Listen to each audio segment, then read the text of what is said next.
Hello दोस्तों, बहुत बहुत स्वागत है आप सभी का फिर से हमारे चैनल कंपटीशन क्रैकर्स में। और आज की ये वीडियो दोस्तों उनके लिए बहुत ज़्यादा इंपॉर्टेंट है जो ईपीएस 9 यानी कि कॉम्पिटिटिव गवर्नमेंट एंड पॉलिटिक्स जिनका सब्जेक्ट है इग्नू का, और कल उनका पेपर है। ठीक है, तो एग्जामिनेशन पॉइंट ऑफ व्यू से मोस्ट इंपॉर्टेंट क्वेश्चंस को हम यहाँ पर डिस्कस करने वाले हैं। वीडियो को स्टार्ट करने से पहले मैं दोस्तों बता दूं कि जो ये ईपीएस 9 यानी कि कॉम्पिटिटिव गवर्नमेंट एंड पॉलिटिक्स का एक हमने हैंड रिटन नोट्स तैयार किए हैं, जिसमें कि हमने 50 मोस्ट इंपोर्टेंट क्वेश्चन, ठीक है, जो सबसे मोस्ट इंपोर्टेंट क्वेश्चन हैं 50, उनको हमने इंक्लूड किया है इस नोट्स में। ठीक है, इसमें क्या है, अच्छी तरीके से उनके आंसर्स लिखे हुए हैं और प्रीवियस ईयर पेपर्स में आए हुए क्वेश्चन हैं, तो मोस्ट इंपोर्टेंट वो इसलिए हैं। ठीक है, तो इंपोर्टेंट क्वेश्चंस का हमने लिखा हुआ है अच्छी तरीके से, बिल्कुल बुलेट फॉर्मेट में उसको लिखा हुआ है, आप आसानी से पढ़ सकते हैं। अभी आपके पास अगर वन डे भी है, एक दिन भी है, तो आप आराम से उसको, लगभग आप 50 क्वेश्चन है, आप मतलब 5 से 7 मिनट के बीच में एक क्वेश्चन आराम से उसमें से पढ़ सकते हैं। ठीक है, तो आप आराम से आज उसको पढ़ के एक बार रिवीजन भी कर सकते हैं आराम से। ठीक है, कोई दिक्कत नहीं होगी। कुछ लोगों ने तो इसको बाय भी कर दिया है, तो अगर आपने नहीं किया है तो आप कर सकते हैं, अगर आप चाहते हैं तो। 50 रुपीज आप यहाँ पर पे करके और कुछ एक्स्ट्रा चार्जेस, जो ट्रांजेक्शन चार्जेस देके आप ये बाय कर सकते हैं इस कोर्स को। और अब आपको इसको बाय करने के लिए क्या करना होगा, आपको डिस्क्रिप्शन बॉक्स में जाना होगा। डिस्क्रिप्शन बॉक्स में आपको एक लिंक दिखेगी, उसमें आप क्लिक करेंगे तो डायरेक्ट आप इसी इंटरफेस पे पहुंचेंगे। यहाँ पर आपको अमाउंट दिया गया होगा कितना आपको पे करना है, और बाय नाउ का ऑप्शन यहाँ पर दिया होगा, आप डायरेक्ट बाय कर सकते हैं वहां पर से। ठीक है, उसके बाद आपको अपनी नेम, ईमेल और मोबाइल नंबर फिल करना होगा। उसके बाद आपको सीधा पेमेंट गेटवे पे पहुंचा दिया जाएगा, और वहां पर से आप पे करके पीडीएफ डाउनलोड तुरंत आपकी हो जाएगी जैसे ही पेमेंट सक्सेसफुल हो जाएगा। ठीक है, तो इस तरीके से डाउनलोड कर सकते हैं। तो डिस्क्रिप्शन बॉक्स में लिंक होगी, या आप अगर कमेंट बॉक्स में जाएंगे तो फर्स्ट कमेंट में आपके जो लिंक है वो पिन करी है, उसमें से भी आप उसको जाके क्लिक कर सकते हैं लिंक को, और डायरेक्ट इस इंटरफेस पे पहुंच सकते हैं। ठीक है दोस्तों, तो मोस्ट इंपॉर्टेंट क्वेश्चन हैं ये, आप आराम से अभी भी इनको देख सकते हैं और अपने एग्जाम में अच्छे मार्क्स ला सकते हैं। अब चलते हैं हम आज की वीडियो में जो डिस्कस करने वाले हैं। तो इस लेक्चर में हम, ये है लेक्चर नंबर 3।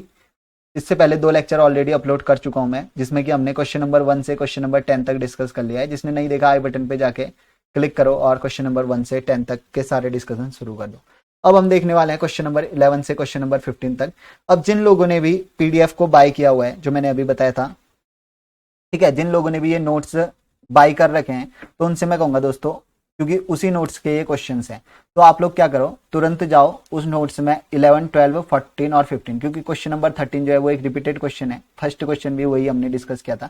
तो क्वेश्चन नंबर 11, 12, 14 और 15 को अच्छी से एक बार नोट्स में पढ़ लो, एक बार उसमें पढ़ो, थोड़ा समझने की कोशिश करो। उसके बाद इस वीडियो को देखना, आप अच्छी से इंटरकनेक्टिविटी कर पाओगे, डॉट से डॉट्स आप मिला पाओगे। ठीक है, और आप अच्छे पॉइंट यहाँ पर कवर कर पाओगे। ठीक है, तो स्टार्ट करते हैं क्वेश्चन, क्योंकि यहाँ पर मैं एक ब्रीफ एक्सप्लेनेशन दे रहा हूँ, एकदम डीप में नहीं बता रहा हूँ, नोट्स में अच्छी तरीके से लिखा हुआ है।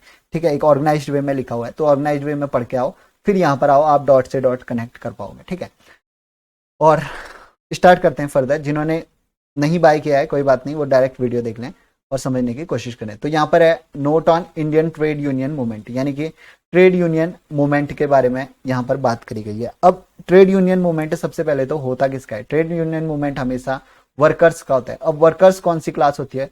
वर्कर्स को हम इंडस्ट्रियल क्लास भी कहते हैं, इंडस्ट्रियलिस्ट क्लास भी कहते हैं। ठीक है, इंडस्ट्रियलिस्ट क्लास। अब इंडस्ट्रियलिस्ट क्लास के जो लोग होते हैं वो यूनियन, ट्रेड यूनियनिज्म को फॉर्म करते हैं। अब होते क्या है ये working class peoples? Working class peoples वो लोग होते हैं जो कि अपनी वेजेस अर्न करते हैं, जो अपनी कमाई करते हैं, जो अपनी दिनचर्या को चलाते हैं by selling their labour. Alright, और कुछ ऐसे भी लोग होते हैं जो उनके लेबर को बाय करते हैं, उनको हम कहते हैं कैपिटलिस्ट क्लास के लोग। अब जो ये ट्रेड यूनियन है, इसको फॉर्म करने की जरूरत क्यों पड़ती है? ट्रेड यूनियन बेसिकली जो ये लेबर्स हैं या वर्किंग क्लास पीपल्स हैं, इनका एक एसोसिएशन होता है। तो ये एसोसिएशन करते हैं for increasing their bargaining power, ताकि उनकी बार्गेनिंग पावर क्या हो सके, बढ़ सके। ठीक है, अब बार्गेनिंग पावर बढ़ेगी तो जो भी इनकी डिमांड होगी वो माननी पड़ेगी कैपिटलिस्ट क्लास को। और अगर इंडिविजुअल आदमी अगर बार्गेनिंग करेगा तो उसको सप्रेस करना बहुत ही आसान हो जाएगा कैपिटलिस्ट क्लास के लिए। तो इसीलिए अपनी बार्गेनिंग कैपेसिटी को बढ़ाने के लिए जो वर्कर्स क्लास हैं या इंडस्ट्रियलिस्ट क्लास हैं, वो क्या करते हैं? ट्रेड यूनियन मूवमेंट को स्टार्ट करते हैं। अब बात करते हैं हम ट्रेड यूनियन। जैसे ही ट्रेड यूनियन शुरू बन जाता है या कहीं वर्कर्स का यूनियन बन गया, तो ट्रेड यूनियन मूवमेंट वहां पर शुरू हो जाता है। अब वो लोग क्या करते हैं? अपने को कैपिटलिस्ट क्लास के अगेंस्ट, ठीक है, बेसहारा पाते हुए ये ट्रेड यूनियन मूवमेंट बनाना शुरू करते हैं। अब ये ट्रेड यूनियन मूवमेंट बन गया, बार्गेनिंग पावर वर्कर्स की बढ़ गई, तो जो कैपिटलिस्ट क्लास होगी वो क्या करने की कोशिश करेगी, कैपिटलिस्ट क्लास इनको सप्रेस करने की कोशिश करेगी, इनको रिप्रेस करने की कोशिश करेगी वर्कर्स को। ठीक है, अब कैपिटलिस्ट क्लास की मदद कौन करेगा, हमेशा स्टेट, यानी कि जो गवर्नमेंट होगी वो हमेशा कैपिटलिस्ट क्लास की ही मदद करती हुई दिखेगी। आप किसी भी कंट्री में जाओ, डेमोक्रेटिक हो, रिपब्लिक हो, कितने से कितने बड़ा देश हो, कैपिटलिस्ट क्लास की ही मदद करती हुई दिखेगी और वर्कर्स का फेवर बहुत ही मुश्किल से करेगी। जब हालत खराब हो जाएगी गवर्नमेंट की, सिर्फ तब ही वर्कर्स का जो है सपोर्ट करती है, अदरवाइज कोई भी गवर्नमेंट हो कैपिटलिस्ट क्लास की ही तरफ झुकी हुई आपको मिलेगी। ऑलराइट, चाहे वो आज की बात हो चाहे 100 साल पुरानी बात हो। ठीक है, तो अब अपनी बातों को मनवाने के लिए जो उनको कम दाम दिया जाता है, यानी कि काम ज्यादा दाम कम, काम ज्यादा दाम कम। ठीक है, यानी कि लो वेजेस में जो काम कराया जाता है वर्कर से और बहुत ही गंदी कंडीशन में, वेरी बैड कंडीशन में इनसे वर्क करवाया जाता है। साथ ही साथ इनको हॉलीडेज वगैरह नहीं दिया जाता है, लीजर के लिए टाइम नहीं दिया जाता है। ठीक है, और मनचाहा काम इनसे कराते हैं। ठीक है, कोई भी टाइम फिक्सेशन नहीं किया जाता है इन सब का। तो इन सब से बचने के लिए जो है ये वर्कर्स जो है यूनियन बनाना शुरू करते हैं। अब जो वर्कर्स का स्ट्रगल होता है वो चलते रहता है, लेकिन अगर इनको कॉप करने की कोशिश करेंगे तो आप देखेंगे जो सीक्रेट सोसाइटीज का फॉर्मेशन होता है वो कहीं ना कहीं इसी तरीके से होता है। जब जो कैपिटलिस्ट क्लास है और स्टेट है वो मिलके वर्कर्स का दमन करने की जब कोशिश करें तो सीक्रेट सोसाइटीज का फॉर्मेशन देखने को हमें मिलता है। तो सीक्रेट सोसाइटीज भी कभी कभार इसमें वर्कर यूनियन या ट्रेड यूनियन में बन जाती हैं देखने को। अब क्या होता है, अब जैसे इनको रिप्रेस करना शुरू करेंगे वर्कर्स, तो बहुत टाइम ऐसा देखने को मिलेगा कि जॉब से निकाल दिया कुछ लोगों को फोर्सफुली जेल में डाल दिया ताकि जो ये यूनियन बन रहा है उसको ब्रेक कर सकें। और तो इसी के साथ साथ आप सोच सकते हैं कि कितना वर्कर्स को स्ट्रगल करना पड़ा होगा या कितना वर्कर्स को स्ट्रगल करना पड़ता है फॉर गेटिंग देयर राइट्स। ठीक है, तो they have to fight with tooth and nails for getting their political right as well as for getting their workers right. अच्छी सैलरी, कम काम, ज्यादा दाम, ये पाने के लिए वर्कर्स को बहुत मेहनत करनी पड़ती है। और कुछ ऑर्थोडॉक्स इकोनॉमिस्ट ऐसे भी हैं जो मानते हैं कि जो ये ट्रेड यूनियन है वो रॉन्ग है। अब वो क्यों, उनका दायरा क्या रहता है, क्योंकि अगर वर्कर्स की डिमांड को मानी जाए तो वो हमेशा कहते हैं कि अपने वेजेस को बढ़ाने की बात करते हैं, और अगर वेजेस बढ़ाएंगे उनका लाइफ स्टैंडर्ड बढ़ेगा तो वो लोग क्या करेंगे, पॉपुलेशन भी बढ़ाना शुरू कर देंगे, उससे इकोनॉमी का इनस्टेबलाइजेशन देखने को मिल जाएगा। तो ऐसी बातें करते हैं कुछ ऑर्थोडॉक्स इकोनॉमिस्ट। तो ये भी आप पॉइंट ऐड कर सकते हैं। जिन लोगों ने अभी पीडीएफ नोट्स देख के यहाँ पर आए हैं वो समझ पा रहे होंगे अच्छी तरीके से, आई होप। ठीक है, वहां पर अच्छी तरीके से एक्सप्लेन किया गया है किस तरीके के वर्ड्स का वहां पर इस्तेमाल करना है एग्जाम में, वो भी वहां पर लिखे हैं अच्छे वर्ड, उनका इस्तेमाल करके आना और अच्छे नंबर आपके कहीं नहीं जाने वाले। ठीक है, फिर है question number 12, note on Chilika Bachao Andolan. अब चिल्का बचाओ आंदोलन में नोट लिखना है, तो बात कर लेते हैं सबसे पहले चिल्का लेक की। चिल्का लेक जो है वो है बे ऑफ बंगाल वाली side, Orissa district, bay of Bengal के आसपास, उड़ीसा डिस्ट्रिक्ट, बंगाल की खाड़ी के आसपास, जो जहां पर उड़ीसा डिस्ट्रिक्ट का, उड़ीसा स्टेट सॉरी, उड़ीसा का हिस्सा पड़ता है, वहां पर ये लाई करती है चिल्का लेक। ठीक है, और ये 60 किलोमीटर लॉन्ग, ठीक है, 60 किलोमीटर लंबी है और 30 किलोमीटर इसकी विड्थ या चौड़ाई है। और साथ ही साथ अगर हम बात करते हैं इसके एरिया की तो लगभग 1800 किलोमीटर स्क्वायर का इसका एरिया है। अब क्या है, चिल्का लेक जो थी वो बहुत फेमस थी बिकॉज जो माइग्रेटरी बर्ड्स थी वो यहाँ हर साल आती थी from different corners of the world. इसके साथ साथ इस लेक में डॉल्फिन भी पाई जाती थी। ठीक है, डॉल्फिन भी पाई जाती थी। अब ये माइग्रेटरी बर्ड्स और डॉल्फिन यहाँ पर जो आती थी, इसके चलते ये एक एज ए सेंचुरी वर्क कर रहा था, चिल्का वाइल्ड लाइफ सेंचुरी की तरह वर्क करता था। ठीक है, तो अब ये सब चलता रहा, लेकिन इसी बीच टाटा और ओडिशा की गवर्नमेंट, यानी कि टाटा प्रोजेक्ट और ओडिशा की गवर्नमेंट ने मिलकर ये फैसला लिया, ओडिशा गवर्नमेंट ने मिलकर ये फैसला लिया कि वहां पर कोऑपरेटिवली वर्क करके एक लार्ज श्रिम्प कल्चर कॉम्प्लेक्स, यानी कि श्रिम्प कल्चर कॉम्प्लेक्स खोलने का फैसला लिया, श्रिम्प कल्चर कॉम्प्लेक्स खोलने का फैसला लिया।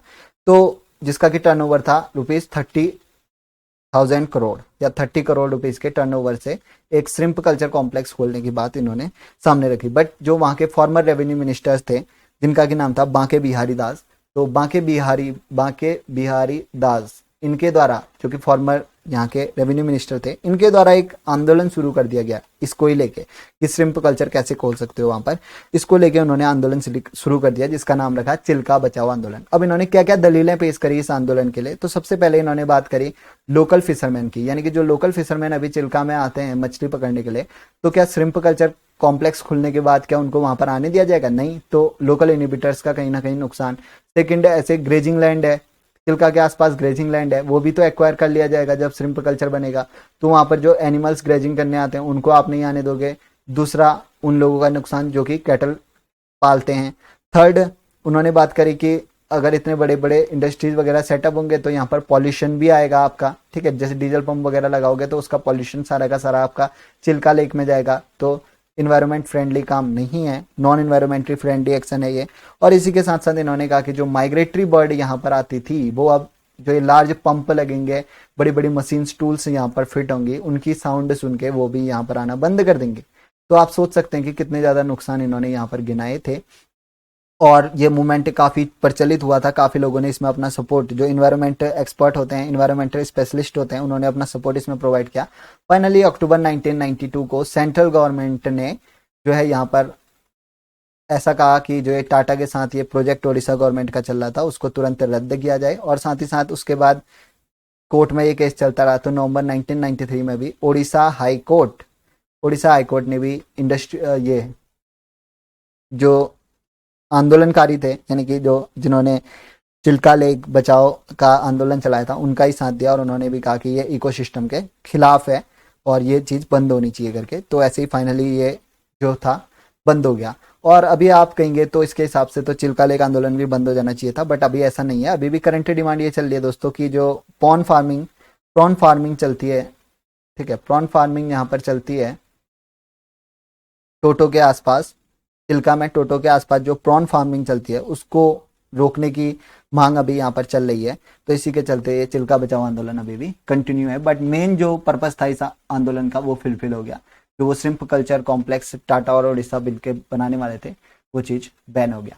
अब चलते हैं क्वेश्चन नंबर 14। तो इसमें पूछा गया एग्जामिन द मॉडर्नाइजेशन थ्योरी। अब मॉडर्नाइजेशन थ्योरी होती क्या है, तो सबसे पहले देखो इसके लिए हम जाते हैं सेकेंड वर्ल्ड वार में। तो सेकेंड वर्ल्ड वार की जब हम बात करते हैं तो एशिया, अफ्रीका और एशिया के बहुत सारे ऐसे देश थे दोस्तों उस समय जो कि एज ए कॉलोनियल सर्व कर रहे थे to the different European country, ठीक है। तो यहाँ पर कैपिटलिज्म था, बट स्टिल ये देश क्या थे, पुअर थे, क्योंकि जो भी प्रॉफिट था सब लूट के ले जा रहे थे वेस्टर्न कंट्रीज। तो इसके चलते यहाँ पर यूरोपियन जब आजाद हो गए, क्योंकि सेकेंड वर्ल्ड वार के बाद क्या हुआ, मोस्ट ऑफ द जो कॉलोनीज थी वो आजाद होनी शुरू हो गई। तो अब वेस्टर्न कंट्रीज को, यूरोपियन कंट्रीज को, या खासकर आप कहें तो अमेरिका को, यूएसए को ऐसा प्रतीत हुआ कि अब ये जो कंट्रीज अभी फिलहाल आजाद हो रही हैं, यहाँ पर क्या पता कम्युनिस्ट विचारधारा या कम्युनिस्ट जो है वो फैल जाए यहाँ पर, क्योंकि यहाँ पर पुअर्टी तो है ही। और कम्युनिस्ट क्या बात करता था, पुअर्टी ना रहे, क्योंकि अब जैसे इंडिया था या और भी जो कॉलोनीज थी वहां पर दो वर्ग के लोग बचे थे, एक पूंजीवादी लोग थे और ज्यादातर थे गरीब लोग। अब कम्युनिस्ट क्या बात करता था, कम्युनिस्ट बात करता था कि ना कोई अमीर रहे ना कोई गरीब रहे, सब में बराबर डिस्ट्रीब्यूशन ऑफ मनी कर दो। तो ये चीज अमेरिका को खटक रही थी कि कहीं कम्युनिस्ट मॉडल जो है ये इन देशों में फैल ना जाए। जो कॉलोनीज हैं अभी तक कैपिटलिज्म देखते हुए आई हैं, स्टिल जो गरीब हैं, तो अपने अमेरिकन बिजनेस इंटरेस्ट को बचाने के लिए जो अमेरिका था उसके द्वारा 1940s में ये मुहिम करी गई और 1940s में ये मॉडर्नाइजेशन की थ्योरी आई, ठीक है। जो theory of modernization was implemented in 1950 या डेवलप्ड इन 1950, और this was to show that there can be non communist solution, ठीक है, ये प्रदर्शित करने के लिए कि नॉन कम्युनिस्ट सॉल्यूशन भी हमारे पास अवेलेबल है पुअर्टी से आपको बचाने के लिए। अब नॉन कम्युनिस्ट सॉल्यूशन वो क्या था, वो था फिर से इंडस्ट्रियलिस्ट या कैपिटलिस्ट मॉडल, बट जो भी पैसा आएगा वो अब आप लोगों के पास आएगा, कोई और देश उसको नहीं ले जा पाएगा। तो कैपिटलिस्ट मॉडल या इंडस्ट्रियलिस्ट मॉडल को सॉल्व करने के लिए अमेरिका ने जो है ये मॉडर्नाइजेशन की थ्योरी को सामने रखा था। अब मॉडर्नाइजेशन की थ्योरी के दो मेन एस्पेक्ट थे। पहला एस्पेक्ट था कि वाई पुअर्टी का कारण क्या है, और दूसरा था इसका सॉल्यूशन क्या हो सकता है। तो अब मॉडर्नाइजेशन थ्योरी को जब एक्सप्लेन करते हुए बताया गया तो उसमें कहा गया जो पुअर्टी का मेन कारण था किसी भी कंट्री की, चाहे वो इंडिया हो, अमेरिका हो या कोई और कॉलोनियल स्टेट हो, उसका जो बेसिक जो पुअर्टी का कारण था वो था cultural barriers and traditional values. Cultural barriers and traditional values of that country. ठीक है, इन्हीं के कारण जो था वो जो ये कंट्रीज हैं पुअर, उनका कारण ये बताया कि जो आपका कल्चर है, आपका जो ट्रेडिशनल है, वैल्यूज हैं, वो आपको इकोनॉमिकली इंडिपेंडेंट या इकोनॉमिकली डेवलप नहीं होने दे रही हैं। तो आपको अगर डेवलप होना है तो क्या करना होगा, जैसे आइडियाज या जैसा प्रैक्टिसेस वेस्टर्न कंट्रीज में चल रहा है वैसा ही आप भी फॉलो करना शुरू कर दो। तो और इसके साथ साथ वेस्टर्न कंट्रीज की हेल्प लो जो आपको एड एंड इन्वेस्टमेंट प्रोवाइड कराएंगे। ठीक है, जो क्या प्रोवाइड कराएंगे, एड एंड इन्वेस्टमेंट प्रोवाइड कराएंगे, जिससे कि आप अपने बिजनेस को, आप अपने इकोनॉमिक ग्रोथ को बड़ा कर सकते हैं। ठीक है, तो इसी के साथ साथ अगर हम पूरा इसको मॉडर्नाइजेशन थ्योरी को अगर हम पूरा देखें अच्छी तरीके से, इसका निचोड़ या कंक्लूड करें इसको, तो we will found that the modernization theory favour the capitalist industrial model, और बात करती है about the factory based production की। तो यही है पूरी की पूरी मॉडर्नाइजेशन थ्योरी जो कि 1940 में लॉन्च करी गई ताकि नॉन कम्युनिस्ट सॉल्यूशन प्रोवाइड कराया जाए टू रेडिकेट द पॉवर्टी। अब चलते हैं क्वेश्चन नंबर 15 में। क्वेश्चन नंबर 15 में पूछा गया describe UN declaration of human right, यानी कि यूएन के द्वारा ह्यूमन राइट में क्या डिक्लेरेशन किया गया, इसके बारे में पूछा गया है क्वेश्चन नंबर 15 में। तो क्वेश्चन नंबर तो शुरुआत करते हैं। तो जो कॉन्टेक्स्ट था दोस्तों ह्यूमन राइट का, कंटेक्स्ट जो था ह्यूमन राइट का, वो आता है फ्रॉम द नाजी रूल। तो नाजी रूल था जब हिटलर ने किस तरीके से अत्याचार किए थे, किस तरीके से गैस चैम्बर्स में लोगों को डाल के कितने यहूदियों को मारा था, इसी के चलते जो है ह्यूमन राइट का पूरा कंटेक्स्ट आया। और 1940 में, ये याद रखना आप, 1948 में जो यूएन था, 1948 में यूएन ने एक कमेटी बनाई जो कि ड्राफ्ट करने वाली थी, टू ड्राफ्ट ह्यूमन राइट, ठीक है, ह्यूमन राइट डिक्लेरेशन या to draft the universal declaration of human right के लिए एक कमेटी तैयार करी, जिसमें कि उनसे कहा गया कि जो जो एसेंशियल ह्यूमन राइट्स हैं उसको आप इसमें ड्राफ्ट कीजिए, उसको आप इसमें कमिट करिए। तो यूएन ने डिक्लेयर किया कि सबसे पहले डिक्लेयर किया कि जो सभी ह्यूमन बींग्स हैं they are born free and they should be live with equal dignity, यानी कि गरिमामय जीवन जीने का सभी को अधिकार होना चाहिए। और इसी के साथ साथ राइट टू फ्रीडम प्रोवाइड होना चाहिए। उसके साथ साथ कोई भी उनके साथ डिस्क्रिमिनेशन नहीं किया जाना चाहिए विदाउट द, ठीक है, on the basis of race, colour, sex, language, origin, religion, इसके बेसिस पे किसी के भी साथ कोई भी डिस्क्रिमिनेशन नहीं होना चाहिए। उनको फ्रीडम देनी चाहिए, different rights and freedom should be given to them. और इसके साथ साथ गरिमामय जीवन यानी कि डिग्निटी लाइफ उनको जीने का अधिकार मिलना चाहिए। तो यूएन ने 2 सेट्स बनाए इसके लिए, 2 सेट्स में जो है ह्यूमन राइट्स को बांटा। पहला set civil and political right, और दूसरा सेट सोशियो इकोनॉमिक राइट। अब सिविल एंड पॉलिटिकल राइट क्या है? अब सिविल एंड पॉलिटिकल राइट में जो यूएन है वो बात करता है about the that right to life, ठीक है, क्या क्या, right to life, right to liberty, freedom, ठीक है, उनको फ्रीडम ऑफ स्पीच एक्सप्रेशन इस टाइप की फ्रीडम देनी चाहिए, जस्टिस मिलना चाहिए, और the law should be equal for all, equal protection of law जिसको हम कहते हैं, या जब तक आप इनोसेंट है, जब तक आपको गिल्टी प्रूफ नहीं किया गया है तब तक आपको जेल में न रखा जाए। इस टाइप के जो राइट्स हैं वो आ जाते हैं आपके सिविल एंड पॉलिटिकल राइट में। सोशियो इकोनॉमिक राइट में आ जाते हैं आपके राइट टू वेज, ठीक है, मनी आपको कितनी मिलती है काम के बदले, right to wage, right to work, right to leisure, यानी कि आपके हॉलीडेज वगैरह को लेके जो राइट आते हैं वो सोशियो इकोनॉमिक राइट में आते हैं। अब ये सारे तो यूएन ने डिक्लेयर कर दिया, और यूएन का कहना ये था कि जो भी ये राइट्स हम यहाँ पर डिक्लेयर कर रहे हैं वो यूनिवर्सली एक्सेप्टेड होने चाहिए, यानी कि पूरे यूनिवर्स, यानी कि जितने भी कंट्रीज हैं सब जगह उसको फॉलो होना चाहिए, irrespective of their countries right, यानी कि आपके देश में क्या अधिकार हैं या आपके देश में क्या कानून है उससे कोई मतलब नहीं है, इन राइट्स को आपने कंपल्सरीली रखना होगा। ये चीज यूएन ने बात करी थी, बट बहुत सारे ऐसे देश थे जो ये मानने को तैयार नहीं थे, उन्होंने ये चीज नहीं एक्सेप्ट करी, अपने कानूनों में बदलाव नहीं किए। तो अगर हम देखें 1966 तक, 1948 में ये कमेटी बनी थी और 1966 तक कोई खास इसमें ध्यान नहीं दिया कंट्रीज ने, और 1966 में फाइनली यूएसए ने एक एक्शन लिया, यूएसए ने एक कॉन्वेनेंट तैयार किया, ठीक है, कॉन्वेनेंट तैयार किया यूएसए ने, और इस कॉन्वेनेंट में यूएसए द्वारा साफ और स्पष्ट रूप से ये कहा गया कि जो ये अभी यूएन ने डिक्लेयर करे थे जो ह्यूमन राइट्स, उनको, उनमें से जो सोशियो और पॉलिटिकल राइट हैं, सोशियो इकोनॉमिक राइट हैं, वो तो इतने जेन्युइन नहीं है। जैसे कि राइट टू वर्क, अब राइट टू वर्क है, अब हम क्या कहते हैं, सबको कार्य देने का अधिकार। अब अगर मान लो किसी जगह पर ज्यादा पॉपुलेशन है तो ये गवर्नमेंट के लिए एक प्रॉब्लम हो जाएगी कि किस तरीके से सबको वर्क प्रोवाइड कराया जाए। एग्जाम्पल के लिए इंडिया ले लो, इतना बड़ी पॉपुलेटेड कंट्री है, अब गवर्नमेंट तो सबको काम नहीं दे सकती, तो how can government give the right to work, ठीक है, कार्य का अधिकार कैसे दे सकती है गवर्नमेंट, ठीक है।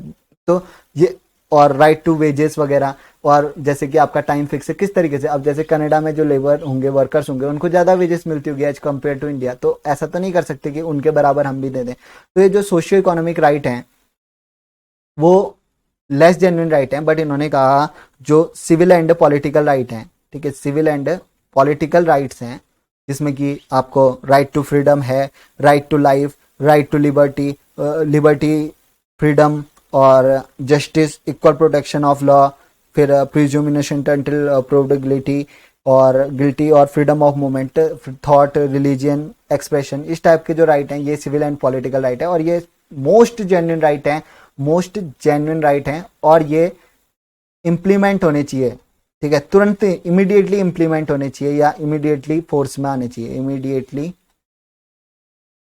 फोर्स में आने चाहिए, इमीडिएटली फोर्स्ड होने चाहिए, ठीक है, इन्फोर्स होने चाहिए, इमीडिएटली इन्फोर्स्ड होने चाहिए। और जितने भी देश इस कॉन्वेनेंट में साइन करेंगे वो आज से इन सारे राइट को तुरंत इमीडिएटली इंप्लीमेंट करेंगे, ठीक है। तो ये चीज कही गई थी यूएन द्वारा, ये चीज कही गई थी अमेरिका द्वारा 1966 में, और जो यूएन ने जो कमेटी बनाई थी जिससे कि ड्राफ्ट किया गया था ये ह्यूमन राइट्स को, और फाइनली ये राइट्स जो है वो सक्सेसफुली इंप्लीमेंट हो पाए टू दोज कंट्री जिन्होंने कि उस कॉन्वेनेंट में साइन किया, और वहां के जो देश थे उन्होंने खुद भी इस टाइप की पॉलिसीज बनाई कि किस तरीके से लोगों को ज्यादा से ज्यादा अधिकार दिया जाए। और आजकल तो मैक्सिमम कंट्रीज में जो है वो ये सारे जो ह्यूमन राइट्स हैं वो फॉलो होते ही हैं। तो आप सोच सकते हैं कि 1948 में किस तरीके से बनाया गया, और 1966 में आके वो जो इम्प्लीमेंटेशन हुआ because of the action followed by the USA. तो ये था पूरा का पूरा ह्यूमन राइट का कंसेप्ट जो कि यूएन द्वारा डिक्लेरेशन किया गया था। उसके बाद आगे हम पढ़ेंगे इंडिया में ह्यूमन राइट का कंसेप्ट है, तो वो आगे डिस्कस कर लेंगे किसी एक क्वेश्चन में। लेकिन अभी पता नहीं है दोस्तों कि आज सारे के सारे क्वेश्चन डिस्कस हो पाएंगे कि नहीं, क्योंकि हमारे पास 50+ क्वेश्चन हैं और अभी तक हमने सिर्फ 15 क्वेश्चन ही डिस्कस किए हैं और कल एग्जाम है। अभी एक वीडियो या 2 वीडियो ही और आ सकती है, यानी कि मैक्सिमम पहुंचेंगे तो 20 से 25 क्वेश्चन ही हम डिस्कस कर पाएंगे दोस्तों। बाकी जो लोग एफोर्ड कर सकते हैं और इस पीडीएफ को लेना चाहते हैं जिसमें कि हमने 50 क्वेश्चन, यही क्वेश्चन है, इसके आगे आप पढ़ते जाएंगे, जैसे 16 क्वेश्चन आप पढ़ सकते हैं उस पीडीएफ में, 17, 18, 19 ऐसे क्वेश्चन 50 तक आप लगातार उसमें पीडीएफ में पढ़ सकते हैं। तो जो लोग चाहते हैं उस पीडीएफ को बाय करना तो बाय कर सकते हैं।